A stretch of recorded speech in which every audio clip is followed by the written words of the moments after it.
पिछली बार का जो बाइबल अध्ययन का जो विषय था उसको हम आज फिर कंटिन्यू करेंगे। तो जैसे हम कुछ समय से बाइबल अध्ययन में हम साझेदारी के साथ हम इस अध्ययन को कर रहे हैं ताकि सब इसमें भाग लें और सब एक दूसरे के लिए थोड़ा प्रोत्साहन देने के लिए आप अ, कोशिश करें कि अधिक से अधिक लोग इसमें भाग लें। जितने वचन पढ़ने होते हैं, अच्छा है कि अलग अलग लोग वचन को पढ़ें।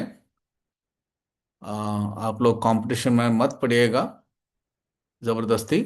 हम चाहते हैं कि अधिक से अधिक लोग इसमें भाग ले सकें ताकि सबके सब जो जुड़े हैं कुछ ना कुछ बता सकें, अपने मन के जो समझ है, जो परमेश्वर ने उनको सिखाया है या सीखा है उसको बता सकें। और यदि कोई नहीं पढ़ता तो आप दोबारा जरूर पढ़ लें, लेकिन हम चाहते हैं कि अधिक से अधिक लोग इसमें भाग ले सकें और अधिक से अधिक लोग इसमें सवाल जवाब कर सकें। और यदि हम किसी सवाल का उत्तर अभी नहीं दे पाते हैं तो हम आपको बाद में उसका जवाब जरूर देंगे। लेकिन हम बाइबल अध्ययन में कोशिश करते हैं कि हम सब के सब उस दृष्टांत से प्रभु जो हमें सिखाना चाहता है, समझाना चाहता है, उसको हम ठीक प्रकार से समझ सकें, इसलिए कि हम खुद अपने विश्वास में मजबूत हों और दूसरे जो नए विश्वासी हैं, जो कमज़ोर हैं, उनको भी हम सिखा सकें, समझा सकें। और जो माता पिता हैं वो अपने बच्चों को भी जो है ठीक प्रकार से विश्वास के बारे में, जो बाइबल में जो संदेश है उसको ठीक प्रकार से उनको भी सिखा सकें। तो हम पढ़ेंगे फिर से लूका 11 अध्याय 24 से 26। कोई पढ़े लूका 11 अध्याय 24 से 26।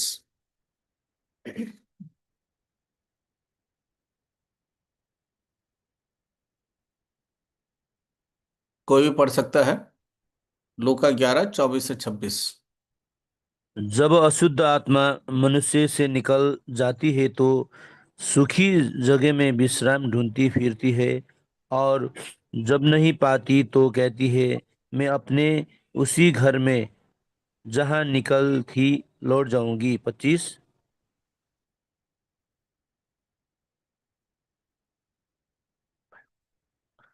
24 25 26 तीनों पद पढ़े भाई। और जाकर उसे झाड़ा बुखार और सजा सजा पाती है। तब वो जाकर अपने से बुरी सात से और आत्माओं को अपने साथ ले जाती है और उससे बैठकर पास करती है। और उस मनुष्य की पिछली दशा पहले से भी बुरी हो जाती है। हाँ, कोई और पढ़े मत्ती 12 अध्याय 43 से 45। यही बात मत्ती रचित सुसमाचार में भी लिखी लिखी हुई है। मत्ती 12 अध्याय 43 से 45। जब अशुद्ध आत्मा मनुष्य में से निकल जाती है तो सूखी जगहों में विश्राम ढूंढती फिरती है और पाती नहीं। तब कहती है, मैं अपने उसी घर में जहां से निकली थी लौट जाऊंगी। और लौट कर उसे सूना, झाड़ा बुहारा और सजा सजाया पाती है। तब वह जाकर अपने से और बुरी सात आत्माओं को अपने साथ ले आती है और वे उसमें बैठकर उसमें वहां वास करती हैं। और उस मनुष्य की पिछली दशा पहले से भी बुरी हो जाती है। इस युग के बुरे लोगों की दशा भी ऐसी ही होगी। तो ये प्रार्थना करें। प्यारे प्रभु, धन्यवाद हो इस समय के लिए। हम जितने जुड़े हैं प्रभु, हम सबों को अपने आत्मा के नियंत्रण में रखें ताकि प्यारे प्रभु हम उन बातों को समझ सकें जो आप हमें सिखाना चाहते हैं आपके पवित्र वचनों से। मैं प्रभु इस लायक नहीं, ना ही इस योग्य हूँ। इस कारण प्रभु अपने आप को भी आपके पवित्र लहू के अधीन लाता हूँ। मुझे धोएं, शुद्ध करें, पवित्र करें। और प्रभु वचन के पढ़े जाने और मनन करने पर प्रभु आपका आशीष हो। मुझे प्रभु शब्द दिए जाएं, मनुष्य को प्रभु आप छिपाएं। सब कुछ प्रभु आपके प्रेमी हाथों में सौंपते हुए धन्यवाद के साथ इस प्रार्थना को यीशु मसीह के नाम से मांगते हैं, आमीन। तो ये कौन सा दृष्टांत है जिसके ऊपर मनन करे तो कोई बताए।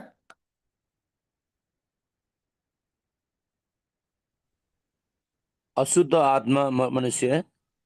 हम्म, ठीक है। इसका कुछ हमने एक टॉपिक दिया था, टाइटल दिया था, विषय दिया था इस दृष्टांत का। जो आपने वचन पढ़ा उसके ऊपर हिंदी की बाइबल में लिखा हुआ है। अधूरे सुधार से अधूरे सूरज की विपत्ति। हाँ, अधूरे सुधार में विपत्ति, या दूसरे शब्दों में यदि कोई चीज सुधार पूरी तरह से नहीं हुआ है और आधा अधूरा है तो बड़ा उसमें विपत्ति है, नुकसानदायक है। इसलिए मनुष्य को जब परमेश्वर उद्धार करता है तो चाहता है कि संपूर्ण तौर से पुरानी बातें बीत जाएं और बाकी सब बातें नहीं हो जाए।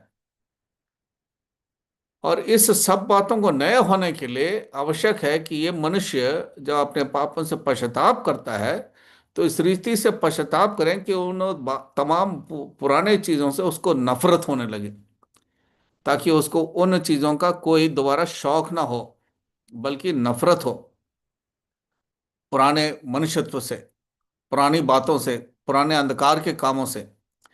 तो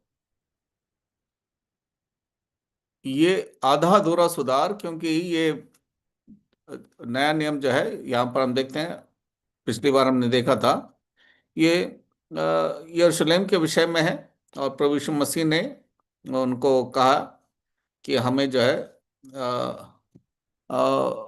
चाहिए कि सब के सब जो है उस परमेश्वर को, प्रभु यीशु मसीह को वो माने। लेकिन उन्होंने विश्वास नहीं किया। शुरू में ऐसा लग रहा था कि वो विश्वास कर रहे होंगे, जैसे हमने मत्ती 3 अध्याय 5 और 6 पद में हमने पढ़ा। उसके बाद धीरे धीरे हम देखते हैं किस रीति से मत्ती 27 अध्याय 15 से 26 में हमने देखा कि पूरी यहूदी जाति जो है उस समय उन्होंने प्रभु यीशु मसीह को क्रूस पे चढ़ाने के लिए कह दिया कि हमारे बरअब्बास को जो है हमारे लिए आजाद करो, लेकिन यीशु मसीह को क्रूस पे चढ़ा दो। तो उस दृश्य को देखते हुए हम इस दृष्टांत में देखते हैं कि परमेश्वर जिनके लिए आया, मैं अपनों के पास आया और अपनों ने मुझे इनकार कर दिया।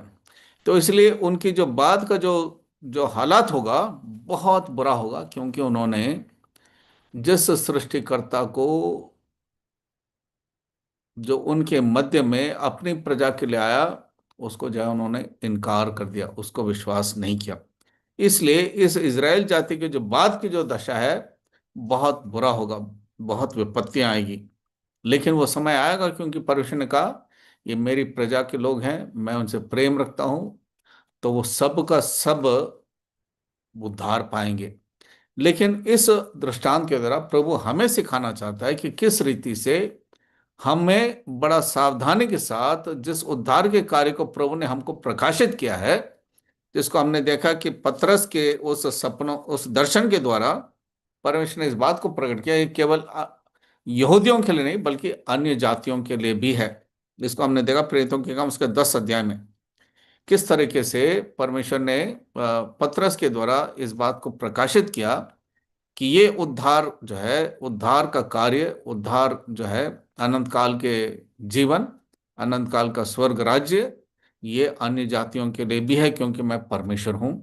मैं सब मनुष्य जाति से प्रेम करता हूं और मेरा पूरे विश्व में सब मनुष्य के लिए बराबर प्रेम है।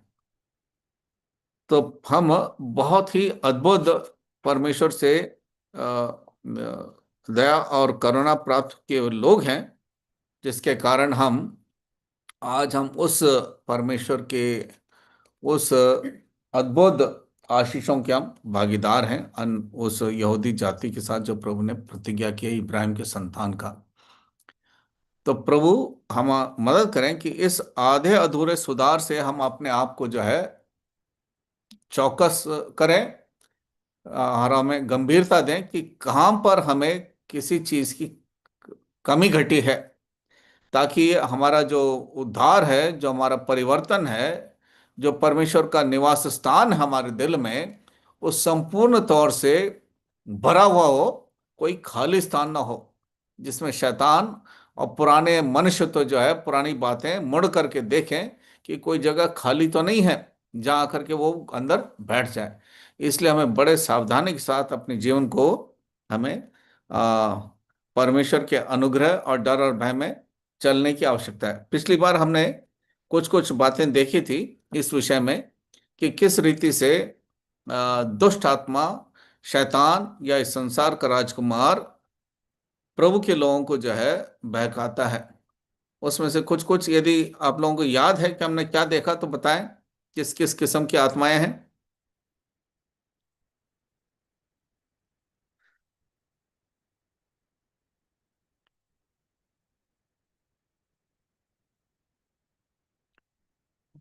तो जल्दी जल्दी से हम देखते हैं। सबसे पहले जो है दूसरा कुरिन्थी 11:4 पढ़े कोई।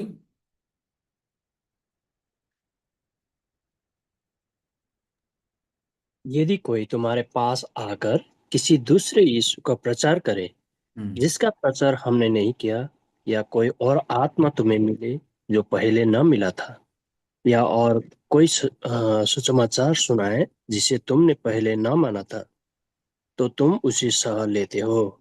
हाँ, तो हमें इस बात का सावधानी रखने की आवश्यकता है कि बहुत सारे दूसरे सिद्धांतों को, दूसरे डॉक्ट्रिन्स को और गलत शिक्षाएं जो है फैलाते रहते हैं। ये उस जमाने से ही है, जो बाइबल जब से लिखा हुआ है तब से, कि झूठे शिक्षक और झूठी आत्माएं, झूठा सुसमाचार उसी समय से जो है बढ़ता जा रहा है, फैलता जा रहा है।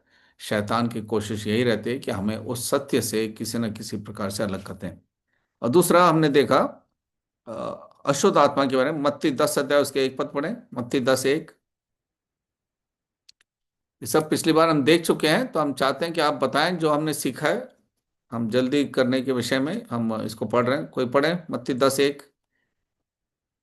फिर उसने अपने 12 चेलों को पास बुलाकर उन्हें अशुद्ध आत्माओं पर अधिकार दिया कि उन्हें निकाले और सब प्रकार की बीमारी और सब प्रकार की दुर्बलताओं को दूर करे।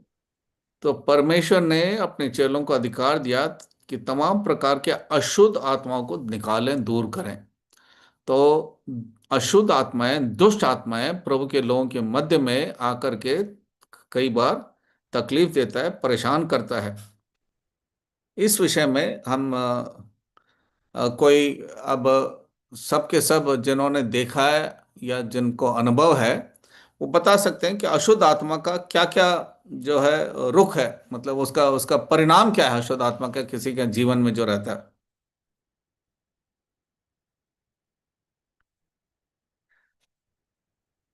बाइबल के उदाहरण से बताएं, जो जो बाइबल में कहीं आपने पढ़ा है अशुद्ध आत्मा का क्या परिणाम रहा, कि कैसे था, प्रभु ने निकाला तो क्या हुआ।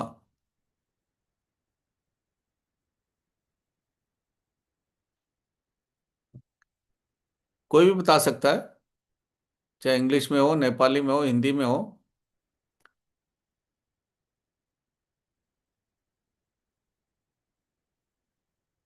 लीजियंस ऑफ दुष्ट आत्मा थे उसमें, जो केव में था तो उसको चेन से बांध के रखा था।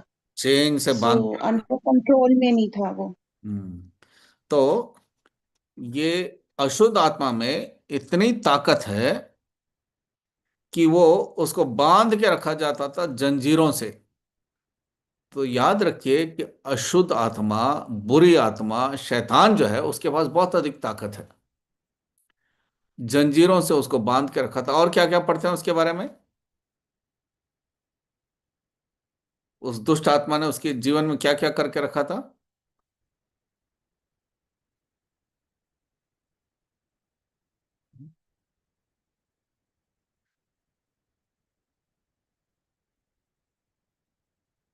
चले पढ़े, मरकुस रचित सुसमाचार 9 अध्याय 26 पद पढ़े।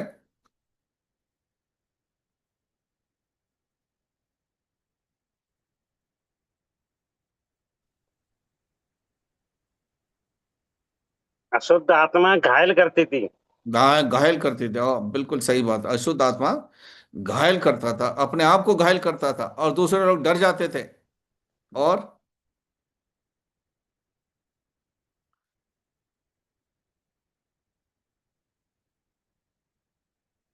मरकुस रचित सुसमाचार 9 अध्याय उसका 26 पद पढ़े। तब वह निकल गए और उसे बहुत मरोड़ कर निकल आई और बालक मरा हुआ सा हो गया। यहाँ तक कि बहुत लोग कहने लगे कि वह मर गया। यहाँ तक कि उसको इतना अधिक उसको मरोड़ डाला दुष्ट आत्मा ने कि लोगों ने कहा ये तो मर गया।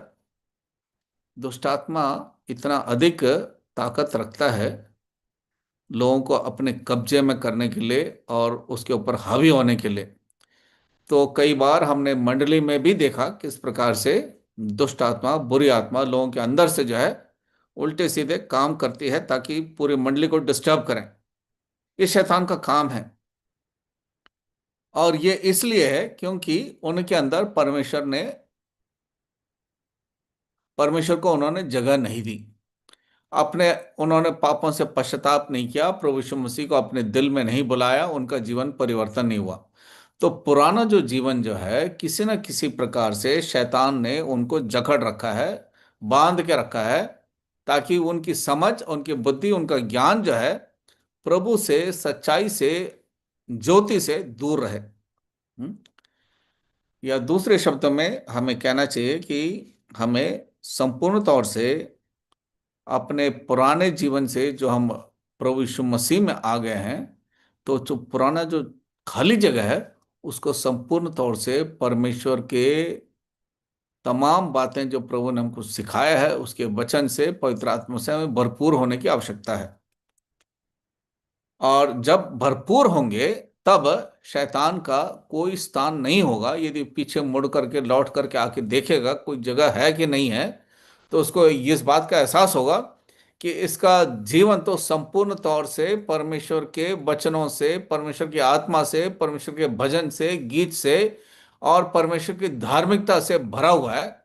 इस कारण मेरा अब इसके अंदर कोई काम नहीं हो सकता, मैं इसके पास अब कुछ कर नहीं सकता।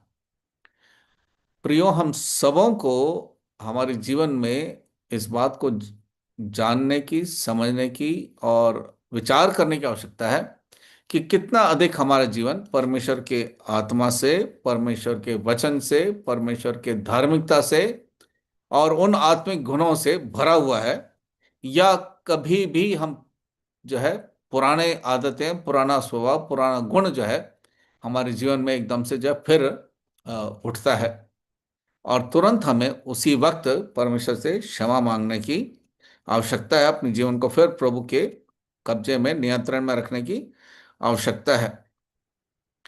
या हमको ये जो जीवन है हम इसको इस प्रकार से समझें, अब हमारा मालिक नया मालिक बन गया है। पहले हमारा मालिक कोई और था, हमारा स्वामी कोई और था। हम इस संसार के ईश्वर के अधीनता में चलते थे, अपने मन के अनुसार चलते थे, अपनी शारीरिक इच्छा के अनुसार चलते थे। लेकिन जब से हमने उद्धार पाया है, हम हमारा मालिक नया हो गया है, हमारा स्वामी नया है। और अब हम जान गए हैं कि हमारा सृष्टिकर्ता जो है उसको हमारे ऊपर संपूर्ण अधिकार है। इसलिए प्रभु के वचन में क्या लिखा, हम अपने संपूर्ण मन से, संपूर्ण दिल से, शक्ति से, बल से, आत्मा से प्रभु से हम प्रेम करें। thou shall love the Lord thy God with all thy heart, with all thy strength, with all thy mind, संपूर्ण तौर से। इसलिए अब हमारा अपना पास कुछ नहीं रखा है, सब कुछ प्रभु का है। तो जब हम इसके ऊपर जब हम आगे बढ़ते हैं तो हमें इस बात को सोचने की आवश्यकता है कि अब हम उस सिद्धता की ओर बढ़ते जा रहे हैं। उस सिद्धता की ओर बढ़ते जाने के लिए आवश्यक है कि हम इस संसार की तमाम दुर्बलता, कमजोरी, अंधकार और शरीर के जितने काम हैं, उन सब के ऊपर हम जय पाते रहें। उन सब बातों से जय पाते रहने के लिए आवश्यक है कि हम कुछ मूल बातों का हम पालन करें, अभ्यास करें अपने जीवन में। उसमें यदि जरा भी हम चूक जाते हैं तो कहीं ना कहीं हम शरीर को अपने जीवन में काम करने को देते हैं। तो इफ इफ पहला योना दूसरा अध्याय 16 पद पढ़ें। पहला योना दूसरा अध्याय 16 पद।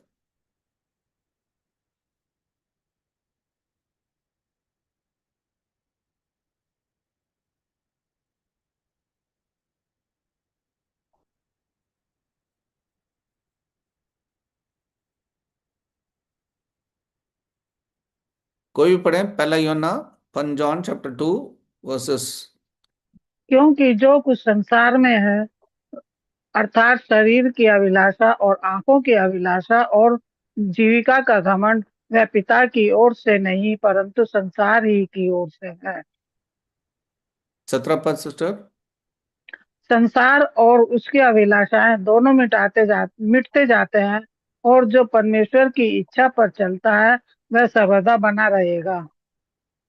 संसार के ऊपर, शरीर के ऊपर और शैतान के ऊपर हमारे प्रभु ने विजय पाया है।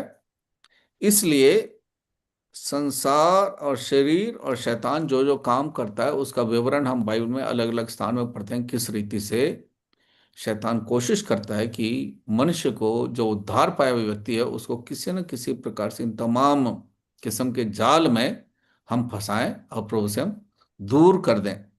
इसलिए लिखा है कि हमें 17 पद में, जो परमेश्वर की इच्छा को करता है उस पर बना रहता है वो सदा जीवित रहता है। 17 पद को दोबारा पढ़ें। संसार और उसकी अभिलाषाएं दोनों मिटते जाते हैं, पर जो परमेश्वर की इच्छा पर चलता है वह सर्वदा बना रहेगा। जो परमेश्वर की इच्छा पर चलता रहता है वो सर्वदा बना रहता है। संसार की इच्छाएं खत्म होती जाती हैं। हमें अपने इस जीवन की यात्रा में, मसीह जीवन में, अपने आप को इस रीति से चलाने की आवश्यकता है कि हम परमेश्वर की इच्छा के अनुसार चलते रहें, और इस संसार की जो लालसाएं हैं वो घटती जाए।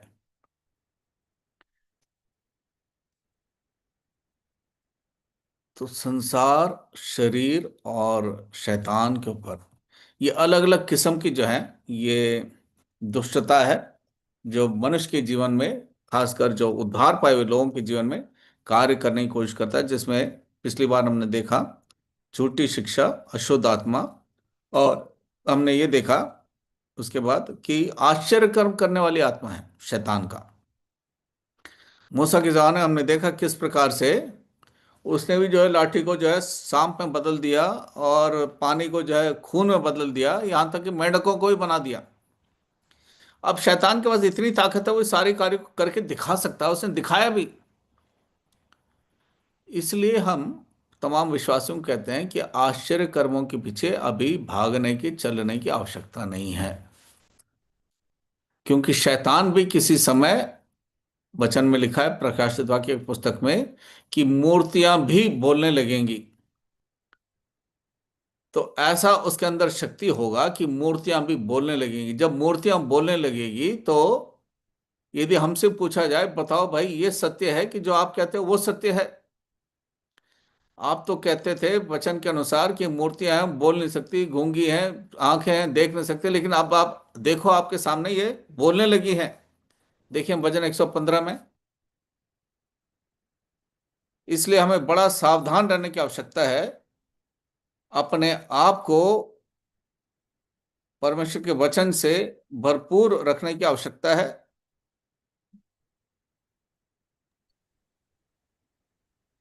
भजन 115 उसके 4 पद से लेकर के और 8 पद तक पढ़े। 4 से उन 8। लोगों की मूर्तें सोने चांदी की तो है, वे मनुष्य के हाथ से बनाई हुई हैं। उनके मुंह तो रहता है परंतु वो बोल नहीं सकती, उनकी आंखें तो रहती हैं परंतु वे देख नहीं सकती, उनके कान तो रहते हैं परंतु वो सुन नहीं सकते, उनकी नाक तो रहती है परंतु सूंघ नहीं सकती, हम्म। उनके हाथ तो रहते हैं परंतु वे स्पर्श नहीं कर सकती, उनके पांव तो रहते हैं परंतु वे चल नहीं सकती, और अपने कंठ से कुछ शब्द नहीं निकल सकती। जैसे वे जैसे वे हैं वैसे ही उनके बनाने वाले हैं, और उन सब भरोसा रखने वाले भी वैसे ही हो जाएंगे। हाँ, तो अब ये है जो वास्तविक हालात है मूर्तियों का, इस संसार के देवी देवताओं का। लेकिन यदि आप प्रकाशित वाक्य उसके 16 अध्याय में देखेंगे,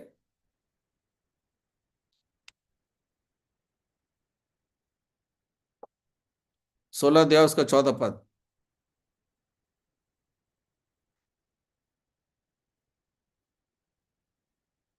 प्रकाशित वाक्य 16 अध्याय उसका वो 14। चिन्ह दिखाने वाली दुष्ट आत्मा है जो सारे संसार के राजाओं के पास निकल कर इसलिए जाती हैं कि उन्हें सर्वशक्तिमान परमेश्वर के उस बड़े दिन की लड़ाई के लिए इकट्ठा करें। हाँ, तो ये दुष्ट आत्माएं हैं जो सारे संसार के राजाओं को, शासकों को इकट्ठा करेंगे यरूशलेम में परमेश्वर के विरुद्ध लड़ाई झगड़ा करने के लिए। तो शैतान बहुत ताकतवर है, उसको हल्का ना समझें, पर याद रखें हमारे अंदर सर्वशक्तिमान परमेश्वर है। बिना परमेश्वर की अनुमति का शैतान अपने चुने हुए लोगों के जीवन में कुछ कर नहीं सकता है। जैसे हम अय्यूब के जीवन में देखते हैं, शैतान को परमेश्वर की अनुमति लेने की आवश्यकता थी उसकी परीक्षा लेने के लिए, लेकिन क्योंकि वो परमेश्वर के उस विश्वास में इतना मजबूत था, जब उसकी पत्नी ने उसको बुरा भला कहा तब भी उसने अपने आप को उसने मजबूत रखा विश्वास में। देखिए अय्यूब की पुस्तक उसका दूसरा अध्याय 9 और 10 पद, अय्यूब की पुस्तक दूसरा अध्याय 9 और 10 पद कोई भी पढ़े। Job chapter 2 versus 9 and 10। तब उसकी स्त्री उससे कहने लगी, क्या तू अब भी अपनी खराई पर बना है? परमेश्वर की निंदा कर और चाहे मर जाए तो मर जा। उसने उनसे कहा, तू एक मूर्ख स्त्री की सी बातें करती है। क्या हम जो परमेश्वर के हाथ से सुख लेते हैं दुख ना ले? इन हाँ, सब बातों में अय्यूब ने अपने मुंह से कोई पाप नहीं किया। हाँ, इतना अधिक उसके ऊपर परीक्षाएं आने के बाद भी उसने अपने मुंह से पाप नहीं किया। बेशक उसकी पत्नी ने उसको कहा कि भैया क्या अभी भी तुम खराई में रहोगे, सीधाई में रहोगे, अपनी धार्मिकता में रहोगे? तब अय्यूब ने जो उसके जीवन में जो अनुभव था उस परमेश्वर का, उसके अनुसार उसने जवाब दिया कि तुम मूढ़ स्त्री की सी बात करती है। प्रियो, हम सबों को अपने विश्वास में इतना मजबूत रहने की आवश्यकता है। परीक्षाएं कितनी भयानक क्यों ना हो, कितना घोर क्यों ना हो सताने के लिए हमको हमको प्रभु से दूर करने के लिए, लेकिन हमें अपने विश्वास को थामे रहने की आवश्यकता है, क्योंकि चारों तरफ बड़ा भयानक घोर अंधकार है। तो हमें अपने जीवन को संभालने की आवश्यकता है। हम्म, अ, और छोटी छोटी सी बातें हैं जिसको हमें ध्यान रखने की आवश्यकता है जिंदगी में, ताकि हम समझौता ना करें। हम्म, जिसके कारण ही जो है दुनिया इस बात को जान लेगी कि हम परमेश्वर के बुलाए हुए लोग हैं, चुने हुए लोग हैं, और हम स्वर्ग के नागरिक हैं। इस कारण हम इस पृथ्वी पर स्वर्ग के नागरिकों का जो चाल चलन है, व्यवहार है, बुद्धि है, ज्ञान है, समझ है, उसके अनुसार हम रहते हैं। हम्म? देखिए दानियल की पुस्तक पहला अध्याय 8 पद, दानियल की पुस्तक पहला अध्याय 8 पद।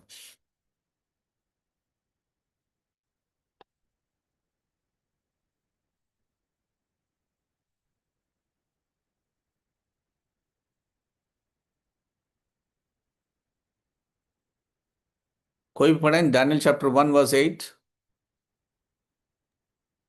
परंतु दानियल ने अपने मन में ठान लिया कि वो राजा का भोजन खाकर और उसके पीने का दाखमधु मधु पीकर अपवित्र न हुए। इसलिए उसने खोजों के प्रधान से विनती की कि उससे अपवित्र न होने पड़े। हाँ, उसके मन में बड़ी लगन थी, बड़ी इच्छा थी कि मैं अपवित्र ना हो जाऊं। बस अपवित्रता जो है किसी के जीवन के बारे में नाम और निशान नहीं होना चाहिए प्रभु के लोगों का, जो चुने हुए लोग हैं।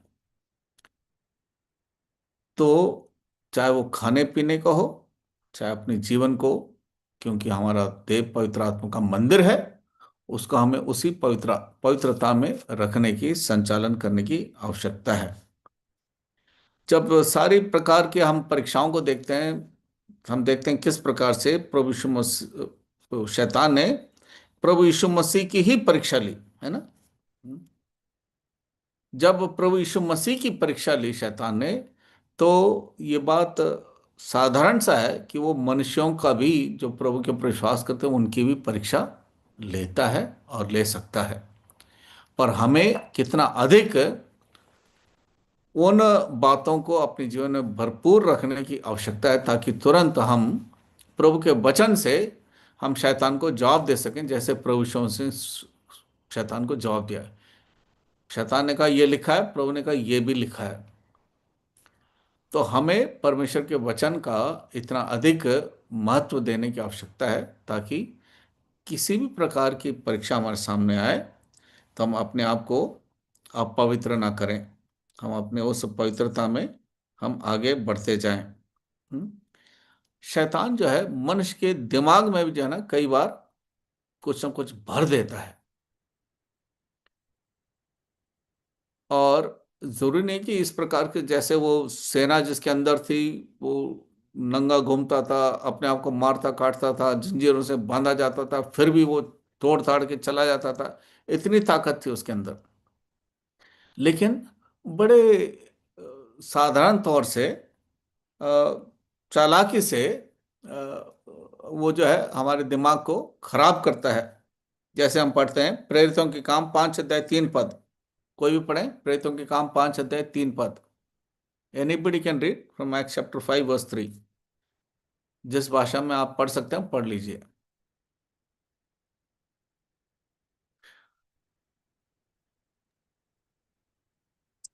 पतरस ने कहा, हे शैतान ने तेरे मन में यह बात क्यों डाली कि तू पवित्र आत्मा से झूठ बोले और हाँ भूमि के दाम में से कुछ रख छोड़े। हाँ, शैतान ने तुम्हारे मन में कुछ डाल दिया है। तो शैतान जो है मन में डाल देता है। क्या हम तुरंत चौकस रहते हैं, कि क्या हम सोचते हैं ये तो बहुत बढ़िया बात है, कुछ भेज दिया, कुछ अपने पास रख लो, सब बताने की आवश्यकता क्या है। कई बार जो है हमारी शारीरिक अभिलाषाएं, लालसाएं, इच्छाएं, मजबूरी हमको इस प्रकार से भर देता है शैतान, कि हम परमेश्वर के कहे हुए बात को नहीं माने। तो पतरस क्योंकि परमेश्वर आत्मा से भरपूर था, उसको ये समझ थी कि शैतान ने इसके मन में कुछ भर दिया है। तो कहने का अर्थ यह है कि शैतान अलग अलग किस्म से काम करता है, और बहुत ही चतुराई से, चालाकी से, बहुत ही धीमे तरीके से, जिसका हम एहसास करना में मुश्किल हो जाएगा, शैतान काम करता है। तो 2 कुरिन्थी 11 अध्याय 14 पद पढ़े, हम सब जानते हैं इसको अच्छी तरह से। 2 कुरिन्थी 11 अध्याय 14 पद।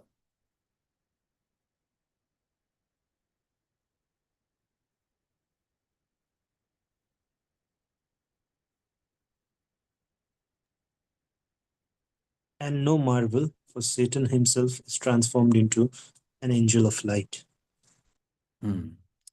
कोई हिंदी में पढ़े या नेपाली में पढ़े? 2 कुरिन्थियंस चैप्टर 11-14, 2 कुरिन्थी 11-14। यह कुछ अचंभे की बात नहीं, क्योंकि शैतान आप भी ज्योतिमय स्वर्गदूत का रूप धारण करता है। शैतान आप भी ज्योतिर्मय स्वर्गदूत का रूप धारण करता है, इसमें कोई अचंभे की बात नहीं है। तो इसीलिए हमें बहुत अधिक सावधान रहने की आवश्यकता है कि शैतान ना केवल गंदगी, बुराई, दुष्टताएं, बल्कि स्वर्गदूत की तरह आता है। तो हमें कितना अधिक परमेश्वर की आत्मा से भरपूर रहने की आवश्यकता है, कि हम तुरंत उसके चालबाजों को हम समझ सकें। क्योंकि एक बार एक बहन थी, तो उसने तुरंत फोन करके पूछा, कुछ लोग ऐसे ऐसे आए हैं, सफेद कपड़ा पहन करके, बाइबल लेकर के आए, ऐसी ऐसी बात कर रहे हैं जो उन्होंने कभी सुना नहीं था। तो उन्होंने तुरंत फोन करके पूछ पाछ लिया कि ये क्या है, कैसे हैं। तो उनको सलाह दी गई कि ऐसे लोगों को तुरंत अपने घर से बाहर निकालो। तो हमें ऐसे लोगों से बड़ा सावधान रहने की आवश्यकता है, जो किसी प्रकार से स्वर्गदूतों की तरह से अपने आप को ढाल लेते हैं और कुछ अलग ही समाचार, कुछ अलग ही बात उसी बाइबल में से सिखाने समझाने की, मोड़ मरोड़ के बताने की कोशिश करते हैं। तो ये दुष्ट आत्मा क्या क्या करता है, क्या क्या कर सकता है और कैसे कैसे उसने किया है, ये हम बाइबल में अच्छी तरह से देखते हैं।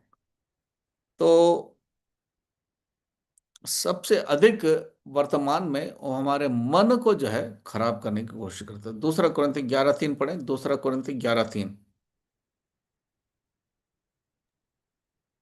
परंतु मैं डरता हूँ कि जैसे सांप ने अपनी चतुराई से हवा को बहकाया, वैसे ही तुम्हारे मन उस सिधाई और पवित्रता से जो मसीह के साथ होनी चाहिए, कहीं भ्रष्ट ना किए जाए। हाँ, कहीं भ्रष्ट ना किए जाए। शैतान जो है हमारे मनों को भ्रष्ट करने का पूरा पूरा उसके पास योजना है कि किसी ना किसी प्रकार से हमारे मन को भ्रष्ट कर दें। तो हमें एक एक कदम, दिन प्रतिदिन, सप्ताह ब सप्ताह, जब हम प्रभु के घर में आते हैं, आराधना करते हैं, प्रभु के मेज में हिस्सा लेते हैं, प्रभु के वचन से शिक्षा प्राप्त करते हैं, ये सब हमें उस सिद्धता की ओर हमें ले जाने की आवश्यकता है। तो हमें अपने इस मसीह जीवन को गंभीरता के साथ लेने की आवश्यकता है। साधारण तौर से हमें नहीं बताना है, क्योंकि आधे अधूरे बदलाव से विपत्ति है सुधार से। इसलिए हम सबों के जीवन में वो सुधार देखने की आवश्यकता है जो संपूर्ण तौर से पवित्रता की हो, या हमारे जीवन में वो फल दिखाई दे, ताकि सबके सब उसको देख करके पहचान सकें कि सचमुच इसके अंदर परमेश्वर का आत्मा की भरपूरी है, इसके अंदर वो धार्मिकता है। हम्म? जो जो वास्तव में परमेश्वर के गुणों को अपने जीवन में अभ्यास करता है, या परमेश्वर की धार्मिकता उसके अंदर कार्य करता है, उसके जीवन में हम देखते हैं। देखिए क्या लिखा, मत्ती 25 अध्याय, मत्ती 25 अध्याय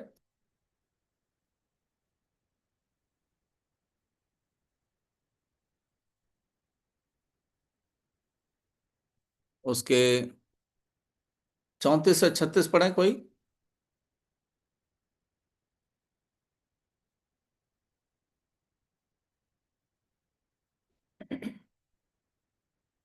तब राजा अपनी दाहिनी ओर वालों से कहेगा, हे मेरे पिता के धन्य लोगों, आओ उस राज्य के अधिकारी हो जाओ जो जगत के आदि से तुम्हारे लिए तैयार किया गया है। क्योंकि मैं भूखा था और तुमने मुझे खाने को दिया, मैं प्यासा था और तुमने मुझे पानी पिलाया, मैं परदेशी था और तुमने मुझे अपने घर में ठहराया, मैं नंगा था और तुमने मुझे कपड़े पहनाए, मैं बीमार था और तुमने मेरी सुधि ली, मैं बंदीगृह में था और तुम मुझसे मिलने आए। कोई पढ़े 47 से 40 पद तक, 37 to 40, कोई और पढ़े। Matthew 25, 37 to 40। इंग्लिश में पढ़ूं? हाँ हाँ, any any English, Hindi. Then the righteous will answer him, saying, Lord, when did we see you hungry and feed you, or thirsty and give you drink? When did we see you a stranger and take you in, or naked and clothe you? Or when did we see you sick or in prison and come to you? And the king will answer and say to them, Assuredly I say to you, inasmuch as you did it to one of the least of these, my brethren, you did it to me. हाँ, तो धर्मी तब धर्मी उसको उत्तर देंगे। धर्मी जन क्या उत्तर देगा, हे प्रभु, हमने कब तुझे भूखा देखा और खिलाया, या प्यासा देखा और पानी पिलाया, या हमने कब तुझे परदेशी देखा और अपने घर में ठहराया, या कब नंगा देखा और कपड़े पहनाए, हमने कब तुझे बीमार या बंदीगृह में देखा और तुझसे मिलने आए। तब राजा ने उन्हें उत्तर दिया देगा, मैं तुमसे सच कहता हूं कि तुमने जो मेरे इन छोटे से छोटे भाइयों में से किसी एक के साथ किया, वो मेरे ही साथ किया। मतलब जो धर्मी जन थे उनको इस बात का एहसास ही नहीं था कि उन्होंने कब ये काम किया, क्योंकि उनके जीवन का शैली इस तरह से बदल गया कि अब वो उदारता से भाई लोगों के लिए आपस में उनके सुधि लेते थे, उनकी आवश्यकताओं को पूरा करने के लिए उनकी चिंता करते थे। उनको इस बात का एहसास नहीं था कि कब उन्होंने ऐसे ऐसे काम किया, क्योंकि उनका अपना स्वभाव बन गया है, उनका जीवन चरित्र ही ऐसा हो गया है। क्योंकि अपने भाइयों के लिए जो प्रभु में हैं, उनके लिए वो अपना सब कुछ करने के लिए तैयार थे, अपना भाई अपना बहन समझ करके। और जो लोग उस परिस्थिति में थे, उन्होंने भी इस हिसाब से अपने जीवन को रखा, लोभ लालच से नहीं, बल्कि जो चीजें उनको आवश्यकता थी, प्रभु ने विश्वास के साथ उनके प्रार्थनाओं को उत्तर दिया और धर्मी जन लोगों ने उनकी सेवा की। तो प्रियो, हमारा जीवन शैली, हमारा चरित्र, हमारा गुण किस प्रकार से है? हमें आवश्यकता है कि हम अपने जीवन को भरपूर रखें पवित्र आत्मा से। पवित्र आत्मा की भरपूरी का अर्थ यह है कि हम परमेश्वर के वचन से हम भरपूर हैं, परमेश्वर के आत्मा के अनुसार चलते हैं। देखिए गलतियों 5:16, Galatians chapter 5 verse 16।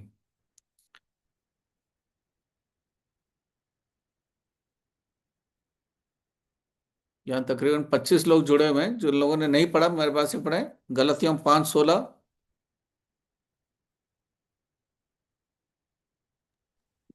This I say, then walk in the Spirit, and you shall not fulfill the lust of the flesh. हाँ, यदि हम आत्मा में चलेंगे तो हम शरीर की अभिलाषाओं को पूरा नहीं करेंगे। तो आत्मा में हमेशा बने रहने की, चलने की आवश्यकता है। दूसरे शब्दों में, हमारे मन का जो विचार है, जो सोच है, उसको परमेश्वर की आत्मा के अनुसार ढलने की आवश्यकता है। पहला थिस्सलुनीकियों 5:19 पढ़े। पहला थिस्सलुनीकियों 5:19, फर्स्ट थिस्सलुनीकियंस चैप्टर 5 वर्स 19।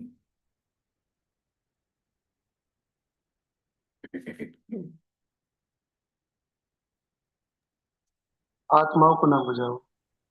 आत्मा को ना बुझाओ। Quench not the spirit. परमेश्वर की आत्मा को बुझाना नहीं है। यदि हम एक बार बुझाएं, दो बार बुझाएं, तो तीसरा बार क्या होगा? हमें एहसास ही नहीं होगा कि हम परमेश्वर की आत्मा को हमने बुझाया है। परमेश्वर की आत्मा में चलते रहेंगे तो हमें इस बात का एहसास होगा कि हम परमेश्वर की आत्मा को हम बुझाते हैं या नहीं बुझाते हैं। या यूं कह सकते हैं कि हमारे अंदर ये शक्ति है कि हम परमेश्वर की आत्मा को बुझा सकें। परमेश्वर ने ये चुनाव हमको दिया है कि हम किस रीति से चलें या नहीं चलें।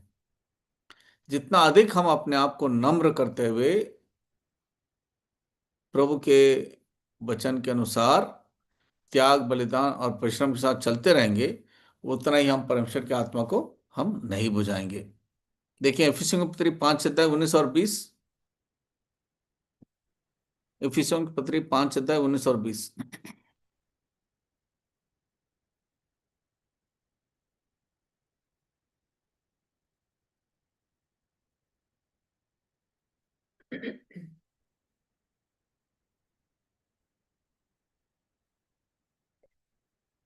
इफिशियंस 5:19-20। हम सबके सब बाइबल लेकर के बैठे हैं, तो जिसको मिल गया मेहरबानी से पढ़ें। Speaking to one another in psalms and hymns and spiritual songs, singing and making melody in your heart to the Lord, giving thanks always for all things to God the Father in the name of our Lord Jesus Christ. हाँ, कई बार जो है हमें school में, college में हमने देखा कि लोग जो है कुछ इस तरह से जो है कंपटीशन रखते हैं कि वो फिल्मी गाना गाते हैं और जिस अक्षर से खत्म होता है अगला फिल्मी गाना, उस अक्षर से शुरू करते हैं। और यदि हम अपने मंडली में यदि इस प्रकार से करें कि गाना जो है हमें कितना याद है कि हम इस प्रकार से हम प्रभु के गीत गाते रहें, तब मैं समझता हूं कि हम कह सकते हैं कि सचमुच हमारे मन में परमेश्वर का जो गीत है, परमेश्वर की आराधना के संगीत हमारे मन में हमेशा उभरता रहता है, निकलता रहता है। और आपस में भजन और स्तुति गान और आत्मिक गीत गाया करो और अपने अपने मन में प्रभु के सामने गाते और कीर्तन करते रहो। तो हमें अपने जो समय है वचन पढ़ते हैं, प्रार्थना करते हैं, प्रभु को धन्यवाद देते हैं, प्रभु की सेवा के लिए हम प्रार्थना करते हैं, और बाकी समय पर जब हमारा दिमाग खाली रहता है हम प्रभु के भजन का गाते रहते हैं। और उस भजन और कीर्तन से हमारा मन जो है बड़े आनंद से भरा रहता है। और 20 पद में लिखा, और सदा सब बातों के लिए हमारे प्रभु यीशु मसीह के नाम से परमेश्वर पिता का धन्यवाद करते रहो। हमें सदा सर्वदा प्रभु के गीत गाते हुए, गुण गाते हुए, स्तुति गान करते हुए हमें रहने की आवश्यकता है। आजकल इतने अधिक यूट्यूब से और पता नहीं कहाँ कहाँ पर प्रभु के भजन कीर्तन गाने इतने अधिक हैं, हम सुनते रह सकते हैं, गाते रह सकते हैं, सीखते रह सकते हैं। जब हम संडे को जब गीत गाते हैं तो कई बार लगता है कि कोई ठीक प्रकार से गा नहीं रहा, अपना मुंह खोल करके। कहते हैं 2-4 लोग गा रहे हैं, यही बहुत है। वो किताब देखते रहते हैं, गाते नहीं हैं।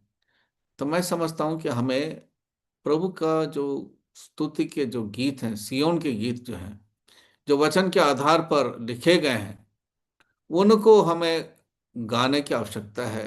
अपने अकेले में उनको स्मरण करने की आवश्यकता है, ताकि हम प्रभु को महिमा लाएं। शैतान के तमाम प्रकार के खाली दिमाग को भरने से हम अपने आप को रोक के रखें। यदि हम प्रभु की स्तुति करते रहेंगे, धन्यवाद देते रहेंगे, उसका गाना गाते रहेंगे, उसकी प्रशंसा करते रहेंगे, मैं समझता हूं कि संसार के किसी भी चाल चलन जो शैतान इस्तेमाल करना चाहता हो हमारे जीवन में, उसका कोई प्रबल नहीं होगा, कुछ कार्य नहीं होगा। आखिर में हम एक पद पढ़ेंगे और समाप्त करेंगे। प्रभु हमें अगली बार और अधिक मदद करें। 2 तिमोथी 2 अध्याय 22 पद, 2 तिमोथी चैप्टर 2 वर्स 22। कोई इंग्लिश में पढ़े और कोई हिंदी में पढ़े। 2 तिमोथी चैप्टर 2 वर्स 22। जिन्होंने नहीं पढ़ा वो पढ़े।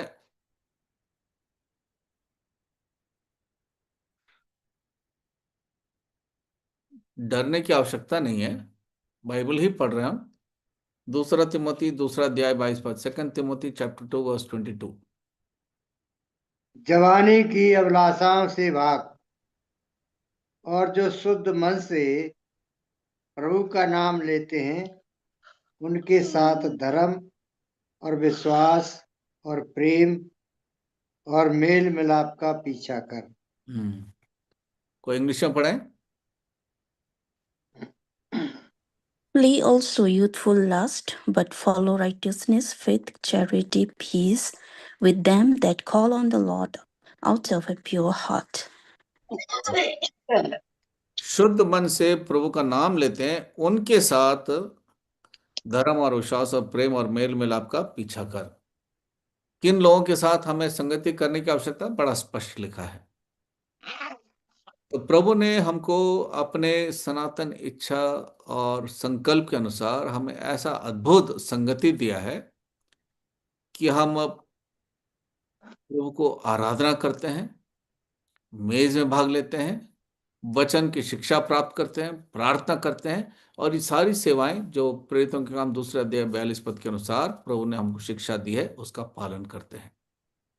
और हम सबों को व्यक्तिगत तौर से, पारिवारिक तौर से उस अनुभव से बड़े नम्रता और दीनता के साथ उसका पालन करके अभ्यास करने की आवश्यकता है, ताकि हम संपूर्ण तौर से सांसारिक अभिलाषाओं से, इच्छाओं से हम दूर रहें, ताकि उसका हमारे पर कोई प्रभाव ना हो। शैतान के ऊपर, संसार के ऊपर और शरीर की ऊपर प्रभु ने विजय पाया है, और वो हमारे अंदर निवास करते हुए हमारी सब बातों में हमारी मदद करता है। इसलिए जबकि प्रभु ने हमको अधिकार दिया है तमाम दुष्ट आत्माओं को दूर करने का, बीमार लोगों को चंगा करने का, लेकिन प्रभु ने हमको चेतावनी दी है कि हम इस बात में आनंदित ना रहें कि हम दुष्ट आत्माओं को जो है निकाल पाते हैं, बल्कि इसमें हम खुश रहें कि हमारा नाम जीवन की पुस्तक में लिखा है। लूका 10 अध्याय 18 से 20 में हम इसको पढ़ते हैं। Rejoice in this that your name is written in the lamb's book of life. जीवन की पुस्तक में तुम्हारा नाम लिखा, इसमें आनंदित रहें। इस बात में इतना आनंदित होने की आवश्यकता नहीं कि शैतान आपकी प्रार्थनाओं से भाग जाता है, लेकिन इस बात में आनंदित रहो कि तुम्हारा नाम जीवन की पुस्तक में लिखा है। प्रभु ने यदि हमारे नाम की जीवन की पुस्तक में लिखा है, तो हमें उस जीवन की पुस्तक में लिखे जाने के कारण जो हमारी वर्तमान जो जीवन है, जिंदगी है, उस बात का प्रमाण होने की आवश्यकता है हमारे जीवनों में। हम प्रभु को संपूर्ण तौर से तन मन धन से प्रभु की हम उपासना करें, आराधना करें, उसके संग संग चलें और एक दूसरे के लिए हम नमूना का कारण बने, आदर्श और उदाहरण का कारण बने। और प्रभु हमारी मदद करें कि इस आधे अधूरे सुधार से जो गंभीर विपत्ति आ सकता है उससे हम बचे रहें, ताकि हम सबको प्रोत्साहन दिला सकें कि हमें संपूर्ण तौर से प्रभु के संग संग चलने की आवश्यकता है। जबकि चारों तरफ अंधकार बढ़ता जा रहा है, तो हमारे अंदर भी परमेश्वर की वो परिपूर्णता बढ़ती रहने की आवश्यकता है। तो आने वाले जो 3 दिन की सेवाएं हैं, गुड फ्राइडे और सैटरडे और संडे के लिए, हम सब प्रार्थना करें कि प्रभु हम सबों को मदद करें कि अधिक से अधिक हम उन सभाओं का हम आनंद उठाएं और प्रभु जो हमें सिखाना चाहता है, समझाना चाहता है, उसको हम सीख सकें। आत्मिक भोजन की हमें लालसा हो, कि प्रभु हमें उस आत्मिक भोजन से भरपूर मात्रा में हमको तृप्त करें, ताकि हम सचमुच हमारे मध्य में, परिवार में, व्यक्तिगत तौर से हमारे जीवन में बेदारी को हम देख सकें।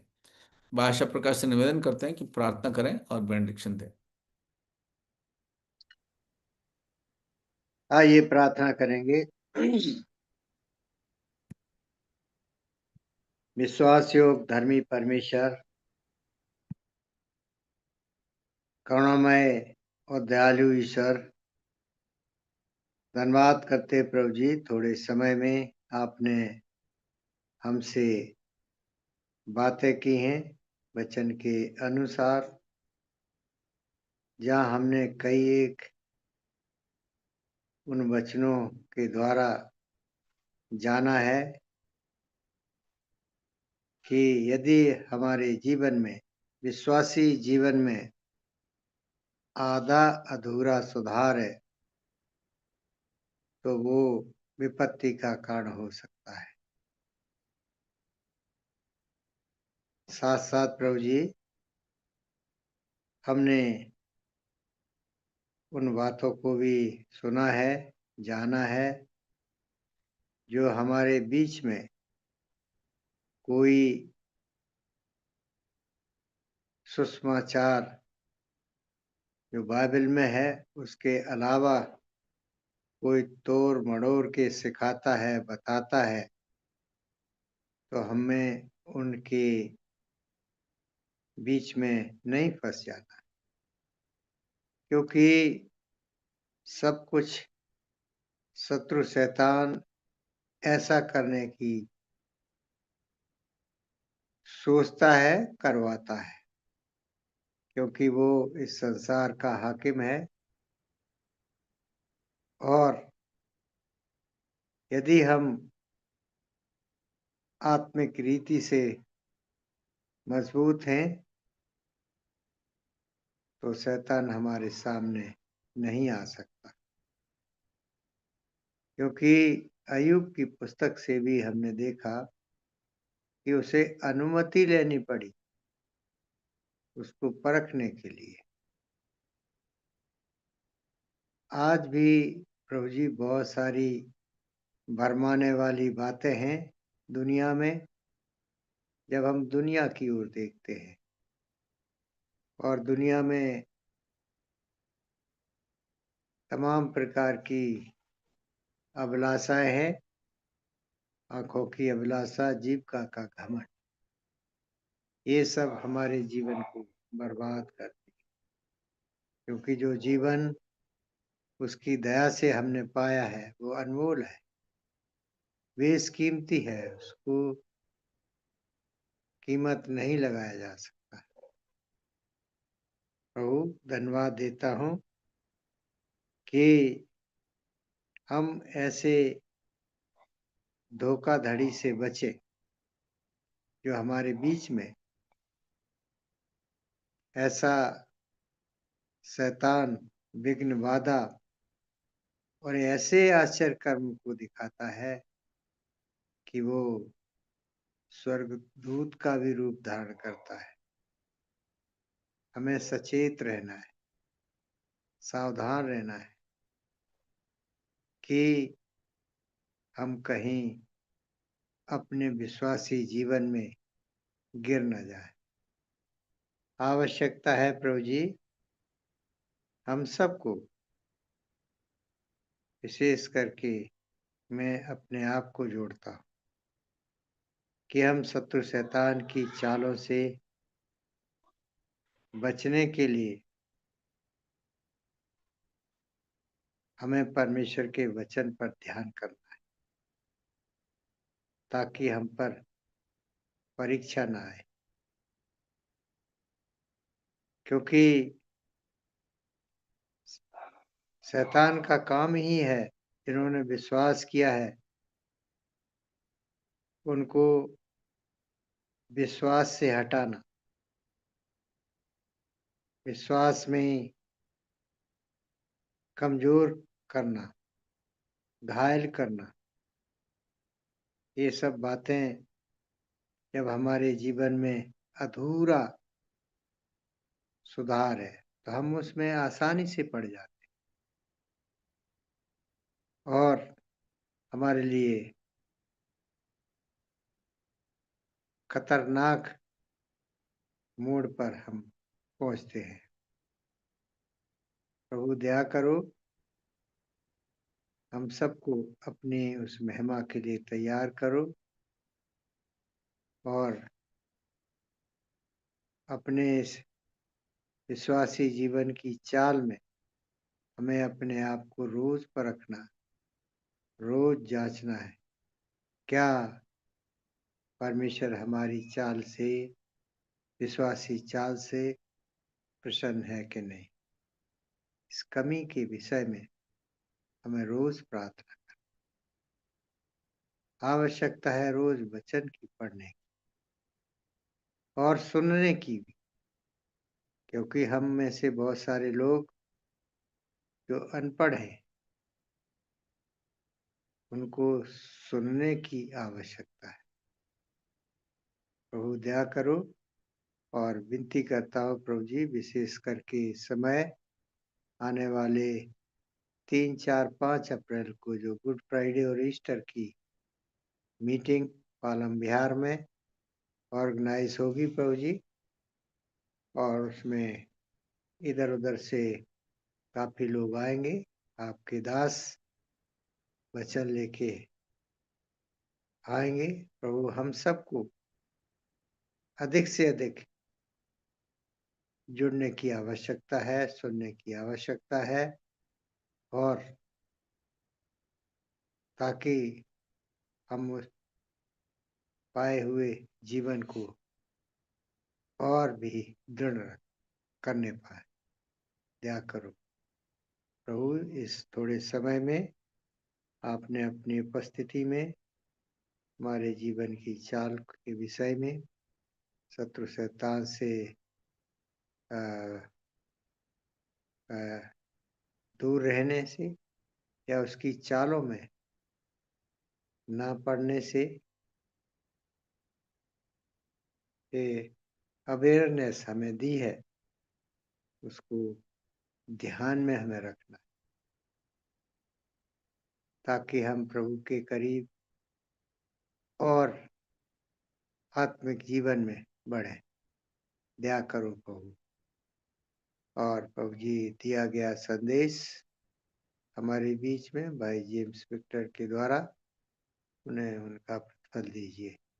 सारे सुनने वालों पर प्रभु आपकी विशेष आशीष चाहता। विनती को सुनिए प्रभु यीशु के मधुर और मीठे नाम में होकर के मांगता हूँ, आमीन। आमीन। अब हमारे परमेश्वर पिता का प्रेम, मसीह यीशु का अनुग्रह, पवित्र आत्मा की संगति, सहभागिता अब से लेकर हमेशा तक